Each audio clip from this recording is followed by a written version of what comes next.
இயேசு கிறிஸ்துவின் நாமத்தினாலே இந்த வீடியோ பார்க்குறவங்க எல்லாரையும் நான் வாழ்த்தி வரவேற்கிறேன். இன்னைக்கான தேவ வார்த்தை என்ன நீங்க கேட்டீங்கன்னா, யாத்திராகமம் 33ஆம் அதிகாரம் 17வது வசனத்துல, அப்பொழுது கர்த்தர் மோசேயை நோக்கி, நீ சொன்ன இந்த வார்த்தையின்படியே செய்வேன், என் கண்களில் உனக்கு கிருபை கிடைத்தது, உன்னை பெயர் சொல்லி அழைத்து அறிந்திருக்கிறேன் என்றார்ட்டு வசனம் இருக்குங்க. நம்மளுடைய வாழ்க்கையில நம்ம என்ன செஞ்சாலும் நம்மளை குறை சொல்லிட்டே இருக்கிறாங்கல்ல. நம்ம சர்ச்சுக்கு போனா நீ இந்த மாதிரி ட்ரெஸ் போட்டுட்டு வா, இந்த மாதிரி முடி வெட்டிட்டு வா, இந்த மாதிரி தாடியெல்லாம் இதுக்கு வச்சுட்டு வர. அதே போல வேலை மேல நம்ம என்னத்தான் கஷ்டப்பட்டு உழைச்சா கூட பாஸ் வந்து நம்மளை பார்த்து என்ன சொல்றாரு, என்ன இந்த மாதிரி பண்ணிட்டு இருக்கேப்பா, நான் சொல்லி கொடுத்த மாதிரி நீ பண்ணலையே வேலை, அந்த மாதிரி சொல்லுவாங்க. அதே போல வந்து நம்ம உறவினர்கள் கூட நம்ம என்னத்தான் அவங்களுக்கு செஞ்சாலும், ஐயோ அதுவா இந்த மாதிரி தான் அப்படின்னு சொல்லிடுவாங்க. கல்யாணம் வந்து நம்ம கஷ்டப்பட்டு அப்படி செய்வோம்.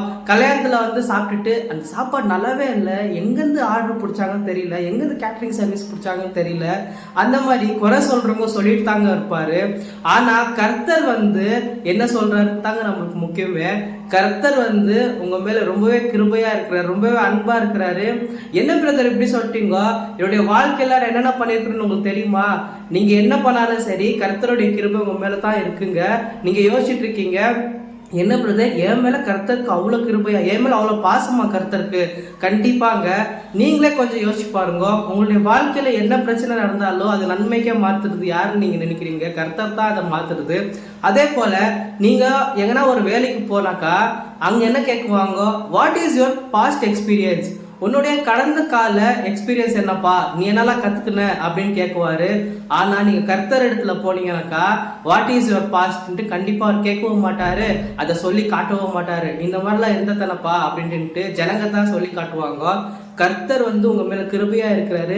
இதே மாதிரிதான் இங்கேயும் இஸ்ரவேல் ஜனங்கள் வந்து அங்க ஒரு கன்றுக்குட்டியை உருவாக்கி வந்து அதை வணங்கிட்டு இருந்தாங்க. 10 கட்டளைகள் வந்து கொடுத்துட்டு பிறகுதான் இது நடந்தது.